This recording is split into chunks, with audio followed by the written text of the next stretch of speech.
I can see the parade of dislikes coming now. I was genuinely surprised how much of a good time I had with Captain Marvel. I know, right? Me, surprised to have a good time with an MCU movie. But honestly, it was so much so that I felt obligated to get a short, semi-scripted reaction to it out while my top superhero movies of 2018 list proves an ever more time-consuming venture. Yes, that is still coming.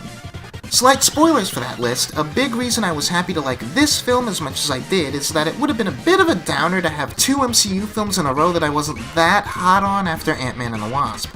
Now, Captain Marvel isn't going to be everyone's cup of tea. The movie I see it get compared to a lot is Doctor Strange, and I think that reflects my own feelings on it well. In that these are both movies which many see as just okay or good, but not great, with a lot of issues that I don't share, such as following the quote-unquote Marvel formula. A formula which every single person I've asked about it seems to define in different ways. Make of that what you will. Avoiding any other kind of stupid controversy, I never really took a hard stance on Brie Larson as an actress. Yes, I liked her in Scott Pilgrim. No, I haven't seen her in much other stuff. But I really wasn't sold on her performance or really anything about the movie just going off the trailers. On that note, I can kinda see watching the film why we got the pretty whack trailers and marketing that we did. The stuff that works best for me in terms of either action or Carol's character is either a spoiler or doesn't really make for snappy superhero action trailer fuel. There is a major twist to this movie, which holds massive implications, especially if you're a huge fan of the comics, and if nothing else, I'm glad that the marketing didn't remotely allude to that. Going back to Larson, people saying that she didn't deliver at least a good performance in the actual film are lost on me. She didn't get to stretch often, but when she did it was some powerful stuff, and she's got a natural charisma throughout. It's not like she gives a tour de force or anything, but the MCU has never failed to make an endearing, compelling protagonist out of a comic book B-lister, and she's no exception. I just love Carol Danvers. I love how much of a goofball she can be, trollishly and curiously prodding at people, having many moments of vulnerability, but also always seeming like she's having a great time as she cuts loose and kicks some teeth in. I also like how proactive she is. Ultimately, none of the story surrounding her comes down to fate or coincidence, like it so easily could have. Even in retrospect, it's her decisions as a character which drive the narrative forward and puts her in the situation she needs to be.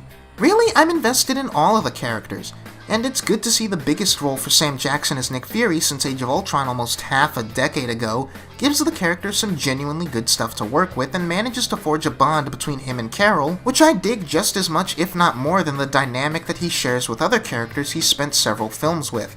Granted, if you're expecting like I was to have this movie show how Fury became the cynical, paranoid man he is in his other appearances, you might be let down on that front.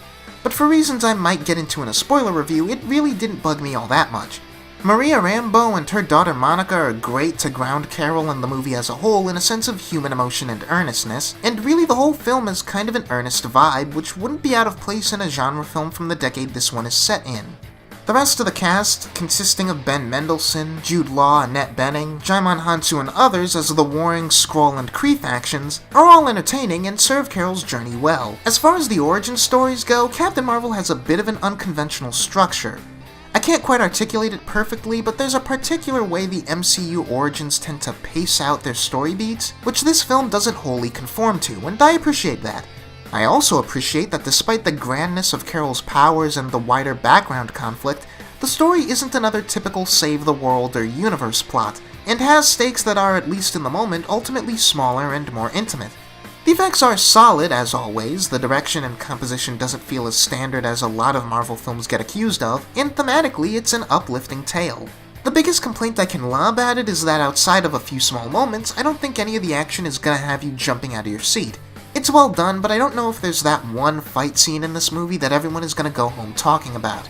I went into this film concerned that I'd spend the whole runtime trying to force myself to like it more than I did, just to spite the people who preemptively decided that they didn't like it for stupid reasons, but I was solidly compelled and had a good time the whole way through. Captain Marvel was just a joy to sit down with, and I recommend you take the leap of faith if you're on the fence about it. Kevin Feige claims he built a lot of the MCU's future on this character, and I gotta say, I think the future is in good hands. Meanwhile, you can put my future in some good hands by liking this video and subscribing to see more of my content. That is, of course, assuming that you enjoyed it, and if you have any criticism of the constructive variety, or just want to let me know your thoughts on the Captain Marvel film, then feel free to voice anything you have to say in the comments. I hope you guys look forward to my upcoming stuff, and I will see you in the next one.